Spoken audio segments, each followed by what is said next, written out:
Hi, it's Kurt. So as a kid, I used to read books a lot. Like I always had a book in front of my face, and then I found humanity and like realized that they were pretty fun to hang out with too, not just books. So someone cracked me out of my shell, and once I got cracked out of my shell, I never went back to the books, and I ran out of time to go back to the books, so I stopped reading. And then my senior year of college, I had a falling out with humanity, in that I realized that I was a trans man and that humanity is weird about trans people. So I decided to go back in my hole again to figure out who I was outside of the human condition, and I went back to books because they've always saved me. And so these are the books that saved me and taught me my life philosophy, which is pantheism, transcendentalism, eternalism, monism, skepticism, bullshit, calling bullshit on everything ism, even on oneself, to constantly learn and grow. Anyway, these are the books. Ishmael and Mind Ishmael by Daniel Quinn. They're meant for kids. They help you learn paradigm shifts. Um, if you want to learn what a paradigm is, well, basically it's just a way of thinking about the world. And this takes you and puts you in a new way of thinking about the world. Ishmael teaches that humans are self-righteous fuckheads who uh, took control of the entire planet and called it their own without wondering about the humans and not the humans, the animals and everyone else, all the trees and stuff. Like, we just think it's our own. This is our playground. No one else is here.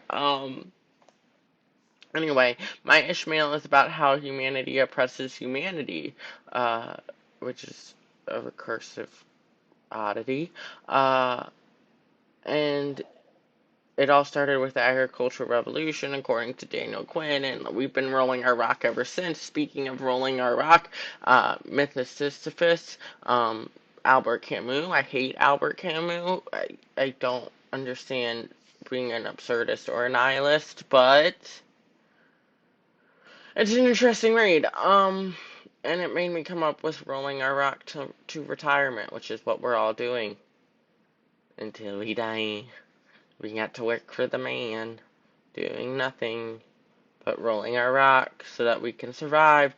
Anything by His Holiness the Dalai Lama. The Dalai Lama that's currently alive has a really interesting perspective on the world because of what has happened with Tibet and the Chinese occupation of it.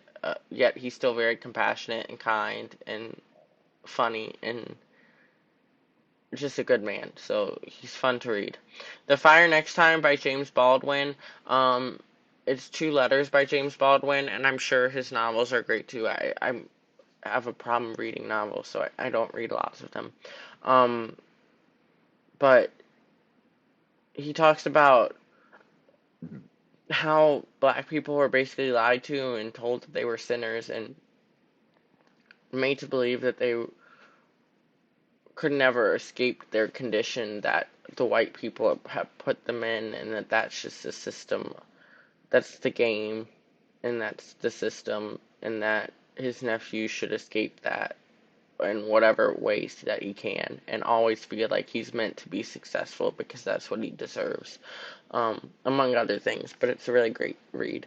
The Crack in the Cosmic Egg by Joseph Chilton Pierce. Joseph Chilton Pierce is a child psychologist or developmental psychologist, which in this book he talks about how we create our own reality in our cosmic egg, and that if you crack it, you can do wonderful things. I think he goes a little bit too far, but I do believe that we create the own paradigm that we live in, and because of that, it does kind of shape our reality, and I think some of what he says is very valid.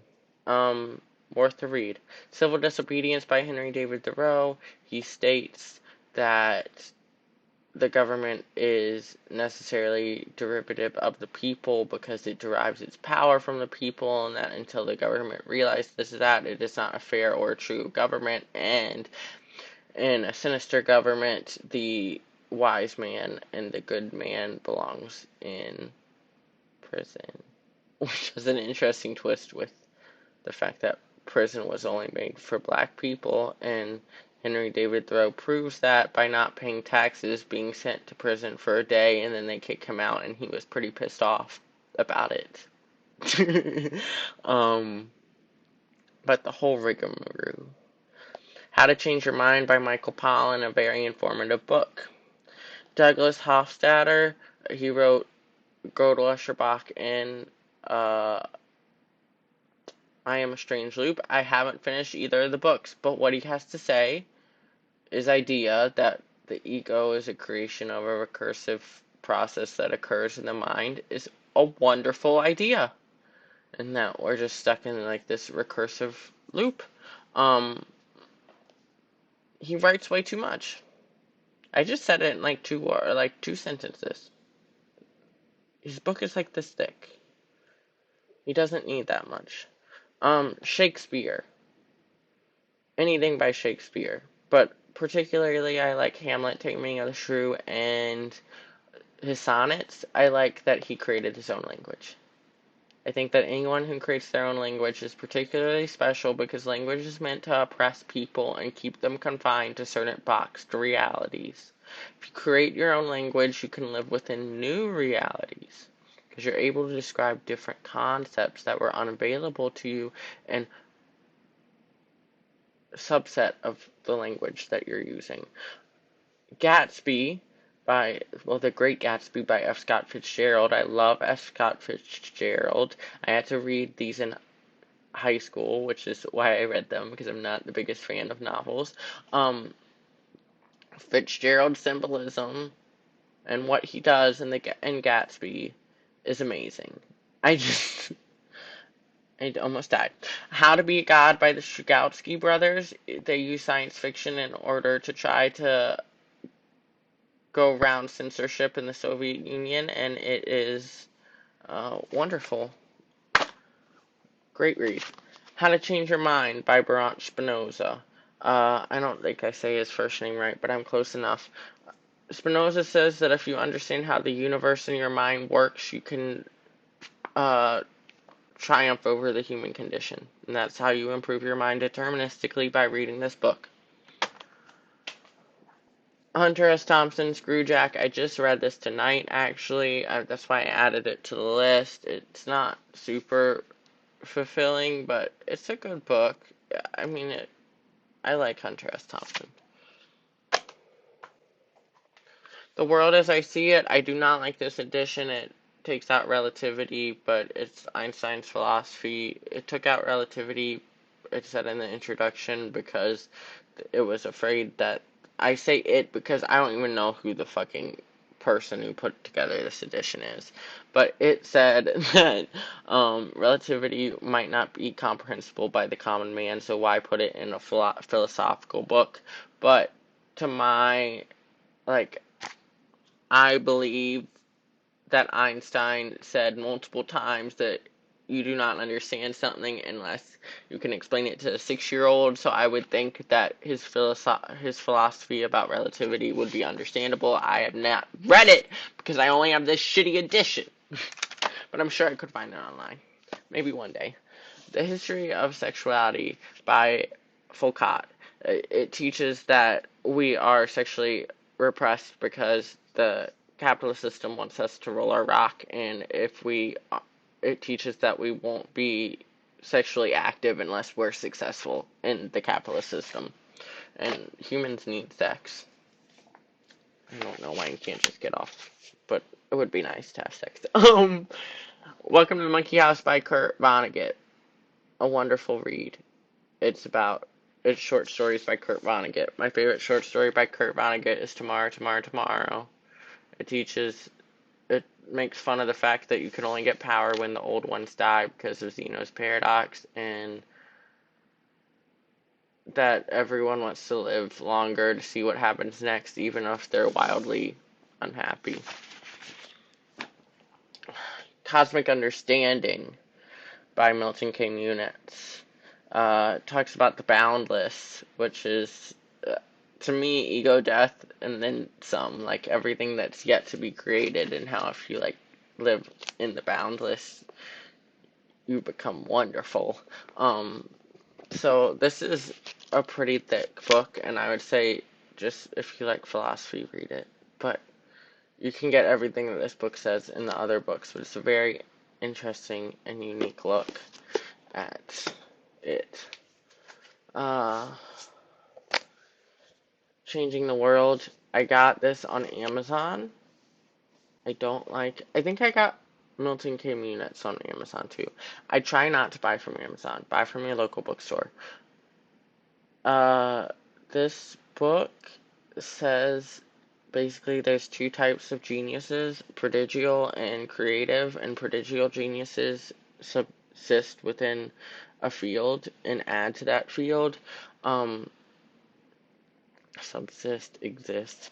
Uh, Creative geniuses create their own field slash paradigms and live within them. Creative geniuses normally need lots of support because they feel like they're insane. I don't know anything about being a creative genius. I'm just fucking insane. Faust, I just started reading this, but speaking of being a creative genius, it made me feel like Faust at the beginning, at least, is very. He like says all the right things about being an enlightened human, but he like doesn't believe himself. He doesn't believe he's worthy of it, and that's a lot about how I feel. And like I'm always afraid I'm gonna be wrong because I'm enlightened and I know nothing, and because of that I know everything that there is to know. But it's like scary to say how you feel when you are so like unconfident in what you have to say, especially since it's a lot different than what everyone else says.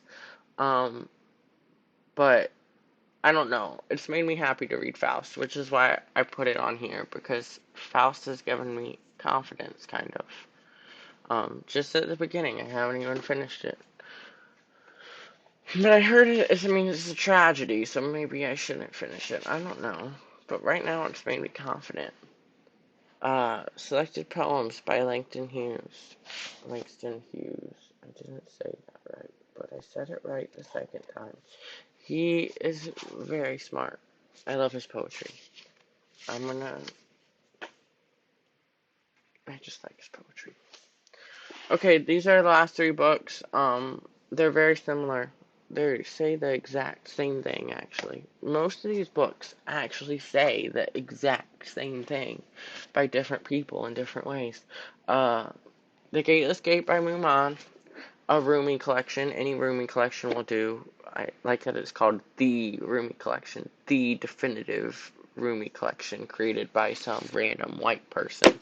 And then Leaves of Grass by Walt Whitman, who was a transcendentalist. Uh, all these books are trying to get you through the Gateless Gate.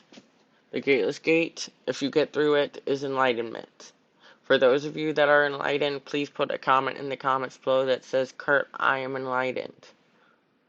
You can explain how you became enlightened, maybe some books that made you enlightened. I'd like to maybe read them if you have similar books. I just want to keep a census record of people that are enlightened. But all of these books will get you to a place where you can become an enlightened human being. And for people that got through the Gateless Gate, that's super cool. And if you have other book recommendations, I'd love to read them. I'm not doing anything but sitting with my cat and reading books. It's making me very happy. And listening to music. I listen to music like it's poetry. So I read music pretty much, but I don't know how to read music. I really want someone to teach me,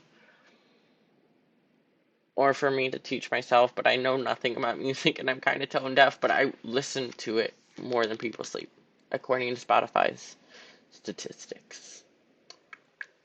But, yeah, that's just a quick overview of my books. And like I said, if you have book recommendations, please let me know.